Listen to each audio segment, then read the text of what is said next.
মাননীয় স্পিকার, আমি কিছু সংখ্যা বলছি।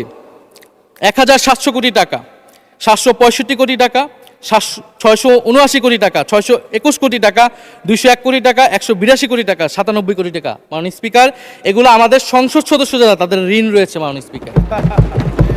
এবার আমি নাম বললাম না, কিন্তু পরের সেশনে কিন্তু মাননীয় স্পিকার আমি নাম ধরেই কথা বলবো, এগুলো ফ্যাক্ট। দুর্নীতি কেউ না কেউ তো করেছে, কারা করেছে তাদের নাম বাংলাদেশের জনগণের সামনে উন্মুক্ত করা হোক। শাহবাগ থানার সামনে ঢাকা বিশ্ববিদ্যালয়ের সাংবাদিক সমিতির কয়েকজন সদস্যকে বেধড়ক মারধর করেছে ছাত্রদলের নেতাকর্মীরা। চাকরিতে স্বজনপ্রীতি, দুর্নীতি এগুলো একদম বন্ধ করতে হবে মাননীয় স্পিকার, সরকারি চাকরিতে বিশেষত। আমার সামনে একজন স্বৈরাচার, একজন স্বৈরশাসক থাকবে, বাংলাদেশের একজন ছাত্র হিসেবে আমি এটা মেনে নিতে পারিনি মাননীয় স্পিকার প্রথম বর্ষ থেকে। এবারে পশ্চিমবঙ্গের ইলেকশন হলো মাননীয় স্পিকার। নির্বাচনের কয়েকদিন আগে ভোটার তালিকা থেকে অন্তত 30 লক্ষ জীবিত ভোটারকে বাদ দেওয়া হয়েছে। এদের অধিকাংশ হচ্ছে মুসলিম এবং মতুয়া সম্প্রদায় মাননীয় স্পিকার। এবং এনআরসি সিএ তারা করেছে, বাংলাভাষী মুসলমানদেরকে তারা বাংলাদেশি বলে বিতাড়িত করছে এবং বাংলাদেশে পুশিং করার চেষ্টা করছে। এবং আমাদের যে ভারতের সাথে আগের সংকট রয়েছে, এবং স্বরাষ্ট্রমন্ত্রী বলছেন জঙ্গিবাদ নেই, আবার মাননীয় প্রধানমন্ত্রীর উপদেষ্টা বলছেন জঙ্গিবাদ আছে, জঙ্গি আছে। তো ওনাদের বক্তব্যটা পরিষ্কার হলে আমরাও এই বিষয়ে আমাদের অবস্থান বা বক্তব্যটা পরিষ্কার করতে পারবো। গত 16 বছর যে ফ্যাসিজম ছিল সেটাকে আঞ্চলিক এবং আন্তর্জাতিকভাবে আওয়ামী লীগকে স্পষ্টভাবে সমর্থন দিয়েছিল ভারত। এবং এখনও জুলাইয়ের গণহত্যাকারী খুনি শেখ হাসিনা, ওসমান হাদির হত্যাকারীরা সবাই ভারত তাদেরকে আশ্রয় দিয়েছে। ফলে ভারতের সাথে এই বিষয়গুলো নিয়ে আমাদের সরকার কি কথা বলেছে এটা মাননীয় স্পিকার আমরা জানতে চাই। ভারতের সাথে সম্পর্ক আমরা উন্নয়ন করতে চাই, ভারত আমাদের প্রতিবেশী দেশ, কিন্তু মর্যাদার ভিত্তিতে, সাম্যের ভিত্তিতে এই সম্পর্ক হতে হবে মাননীয় স্পিকার। ভারত শুধু আওয়ামী লীগের সাথে সম্পর্ক তৈরি করে এই দেশকে নিয়ন্ত্রণ করার চেষ্টা করছে, সেই দিনকে সে কবর রচনা করতে হবে মাননীয় স্পিকার। ফলে এটা আমরা বুঝতে পারতেছি না ভারত বিএনপির সাথে বা বর্তমান সরকারের সাথে তার সম্পর্কের ভিত্তিটা কি, এবং বর্তমান সরকার আমার এই কথাগুলো যেগুলো আমি বললাম সেগুলো নিয়ে ভারতের সাথে কথা বলেছে কিনা মাননীয় স্পিকার। মাননীয় স্পিকার, দুর্নীতি নিয়ে অনেক কথা হয়, আমি ঋণ খেলাপির পরিসংখ্যানগুলো দিলাম, এবং নির্বাচনের বিধান অনুযায়ী ঋণ খেলাপিকে নির্বাচনে প্রার্থী হতে পারবে না।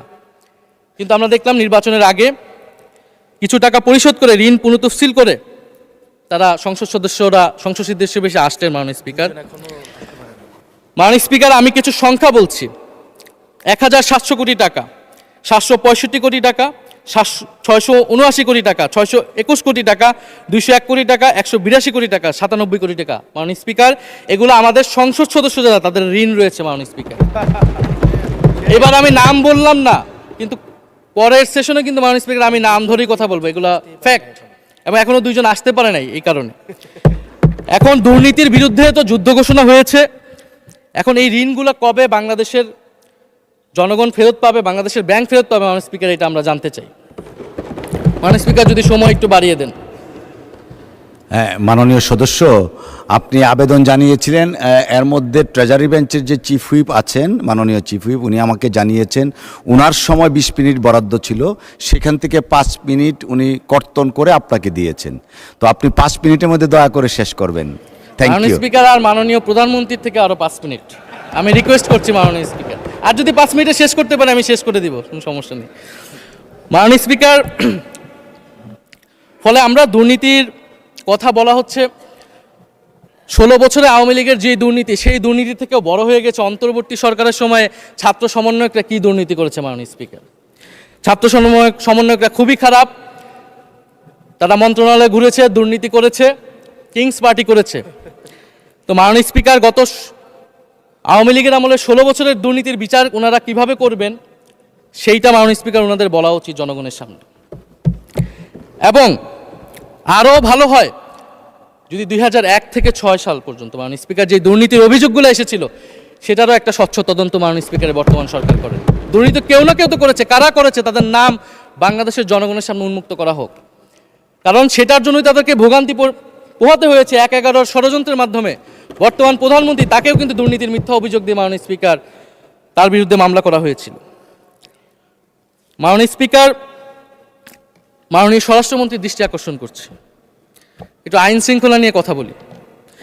2 মাসে বিএনপির হাতে খুন হয়েছে 31 জন, ধর্ষণের ঘটনা ঘটেছে 14টি, বিএনপির চাঁদাবাজির খবর এসেছে 83টি, হামলার ঘটনা এসেছে 154টি। এর একটিতেও সরকার কার্যকর কোনো ব্যবস্থা গ্রহণ করেনি। মাননীয় স্পিকার, শাহবাগ থানার সামনে ঢাকা বিশ্ববিদ্যালয়ের সাংবাদিক সমিতির কয়েকজন সদস্যকে বেধড়ক মারধর করেছে ছাত্রদলের নেতাকর্মীরা, এবং এটার এখনো কোনো মামলা নেয়নি। মাননীয় স্বরাষ্ট্রমন্ত্রী যদি জানান এই মামলাটা কেন নেওয়া হচ্ছে না। থানার ভিতর প্রবেশ করে ওসির রুমে ডাকসুর 2 জন নির্বাচিত প্রতিনিধিদের উপর হামলা করা হয়েছে। মাননীয় স্পিকার, ঢাকা বিশ্ববিদ্যালয়ের সাংবাদিক সমিতি, মাননীয় স্পিকার আপনি জানেন আপনি ঢাকা বিশ্ববিদ্যালয়ের ছাত্র, মহসিন হলের, আমিও মহসিন হলের ছাত্র। মাননীয় স্পিকার, ঢাকা বিশ্ববিদ্যালয়ের সাংবাদিক সমিতির একটা বড় ভূমিকা আছে বাংলাদেশের গণতান্ত্রিক আন্দোলনগুলোতে, আমাদের বিশ্ববিদ্যালয়ের গণতান্ত্রিক আন্দোলনগুলোতে। মাননীয় স্পিকার, মাজার হামলা নিয়ে কিছু কথা বলতে চাই। এই সরকারের আমলেও আমরা দেখলাম যে কুষ্টিয়ায় মাজারে হামলা করে একজনকে হত্যা করা হয়েছে। মাননীয় স্পিকার, এটা আমরা নিন্দা এবং প্রতিবাদ জানাই। আমরা কোনো ধর্মীয় বিতর্কে ঢুকবো না, সেটা নিয়ে আমাদের আলেম ওলামাগণ ব্যাখ্যা করবেন, কিন্তু আমরা রুল অফ ল নিয়ে কথা বলতে চাই। মাননীয় স্পিকার, এই ধরনের ঘটনা কোনোভাবেই গ্রহণযোগ্য হতে পারে না, এবং অন্তর্বর্তী সরকারের সময় এই ধরনের ঘটনা অনেক ঘটেছে, আমরা তারও নিন্দা জানাই, এবং সকল ঘটনার তদন্ত এবং বিচার হওয়া উচিত মাননীয় স্পিকার এই সময়ের মধ্যে। মাননীয় স্পিকার, জঙ্গিবাদ নিয়ে নতুন করে কথা আসছে, সরকারের প্রতি অনুরোধ থাকবে আপনারা একটু সমন্বয় করে বক্তব্য দিন। স্বরাষ্ট্রমন্ত্রী বলছেন জঙ্গিবাদ নেই, আবার মাননীয় প্রধানমন্ত্রীর উপদেষ্টা বলছেন জঙ্গিবাদ আছে, জঙ্গি আছে। তো ওনাদের বক্তব্যটা পরিষ্কার হলে আমরাও এই বিষয়ে আমাদের অবস্থান বা বক্তব্যটা পরিষ্কার করতে পারবো। তবে একটা জিনিস, যে জঙ্গিবাদের বিরুদ্ধে আমাদের জিরো টলারেন্স। মাননীয় স্পিকার, এটা বাংলাদেশের সিকিউরিটি প্রশ্ন, এবং এটা সরকার এককভাবে ডিল করতে পারবে না, এটা জাতীয় ঐক্য লাগবে, এবং সরকারকে আমরা সর্বাত্মকভাবে সহযোগিতা করবে এই বিষয়ে। তবে বিগত আমলের মতো এবং ওয়ারেন্ট টেররের প্রজেক্ট হিসেবে যাতে বাংলাদেশে কোনো জঙ্গিবাদের নাটক না হয় মাননীয় স্পিকার, এটাও আমাদের মাথায় রাখবে। মাননীয় স্পিকার, আমাদের দেশের প্রধান একটা জনগোষ্ঠী হচ্ছে কৃষক, আমরা সবাই কৃষক পরিবারের সন্তান। সরকার কৃষি কার্ড দিচ্ছে, এটা সরকারকে সাধুবাদ জানাই। তবে সরকার গত বছরের যে দামে কৃষক থেকে ধান এবং চাল কিনেছে, এই বছর ঠিক একই দামে কৃষক থেকে ধান কিনছে, এটার ফলে কৃষকদের কিন্তু মাননীয় স্পিকার লোকসান হচ্ছে। ডিজেলের দাম বৃদ্ধি হয়েছে, সেচ খরচ, সার, বীজ, শ্রমিক মজুরি সব মিলিয়ে মাননীয় স্পিকার বোরো মৌসুমে ধানের উৎপাদন খরচ উল্লেখযোগ্যভাবে বেড়েছে। একদিকে কৃষি কার্ড দিবেন, আরেকদিকে ধানের ন্যায্য মূল্য আপনারা কৃষককে দিবেন না, এটা মাননীয় স্পিকার কোনো সমাধান বলে আমরা মনে করি না। মাননীয় স্পিকার, আমরা জুলাই গণহত্যার বিচার নিয়ে মাননীয় আইনমন্ত্রীকে এখন পর্যন্ত কোনো ব্রিফিং মাননীয় সংসদে করতে শুনি নাই, হয়তো আমার মিস হয়ে যেতে পারে। আমরা আশা করব উনি প্রতি অধিবেশনে সংসদে এবং সংসদের বাইরে আমাদের ট্রাইব্যুনালের চিফ প্রসিকিউটর আছেন, মাননীয় আইনমন্ত্রীর থেকেও আমরা জুলাই গণহত্যার বিচার প্রক্রিয়ার কতটুকু আগাচ্ছে, কিভাবে আগাচ্ছে, এটা নিয়ে আমরা স্বচ্ছ বক্তব্য ওনাদের কাছ থেকে, সরকারের কাছ থেকে মাননীয় স্পিকার আশা করি।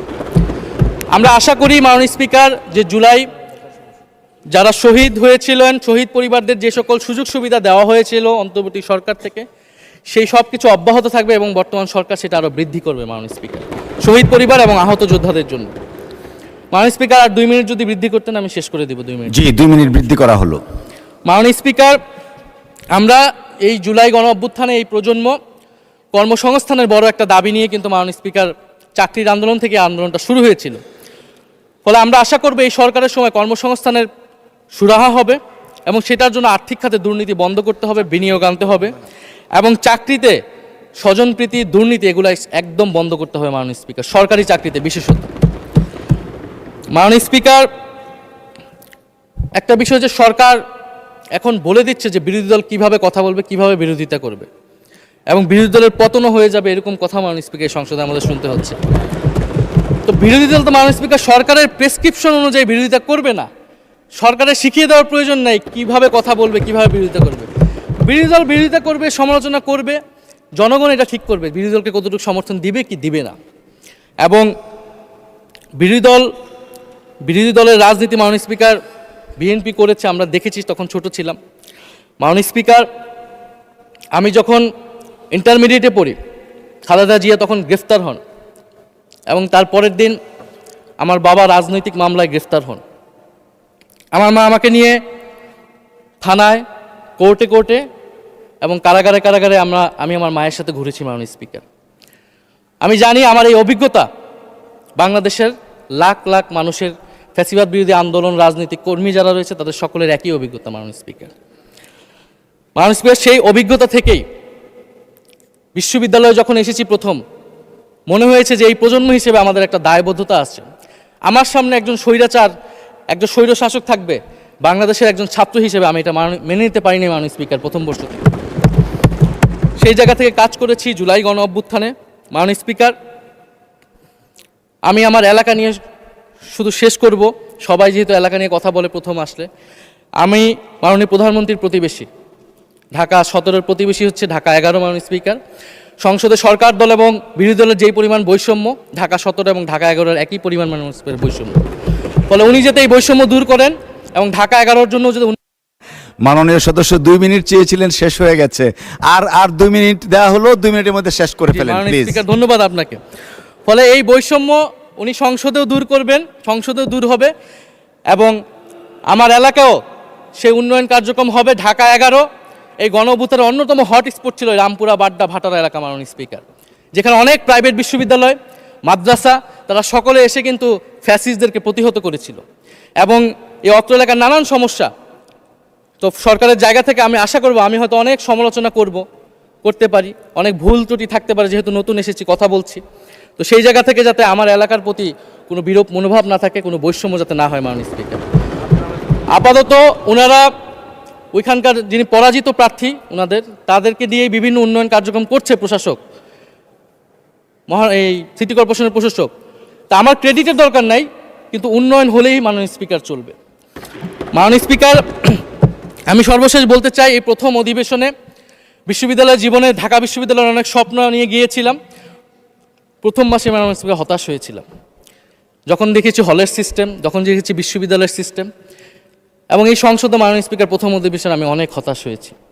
সংসদ, সরকারি দলের সদস্যরা যেভাবে স্তুতি করেছে, যেভাবে সংবিধান সংস্কার পরিষদকে বাতিল করে দেওয়া হয়েছে, যেভাবে গণভোটকে অস্বীকার করেছে, মাননীয় স্পিকার, আমি আশা করব আমাদের এই হতাশা অতি দ্রুতই শেষ হবে এবং আমরা যেই কমিটমেন্ট জনগণের কাছে করেছি, সেই সকল প্রতিশ্রুতি আমরা রক্ষা করে সামনের দিকে এগিয়ে যেতে পারবো। মাননীয় স্পিকার, আপনাকে ধন্যবাদ। এই হাউসের সকলকে ধন্যবাদ মাননীয় স্পিকার।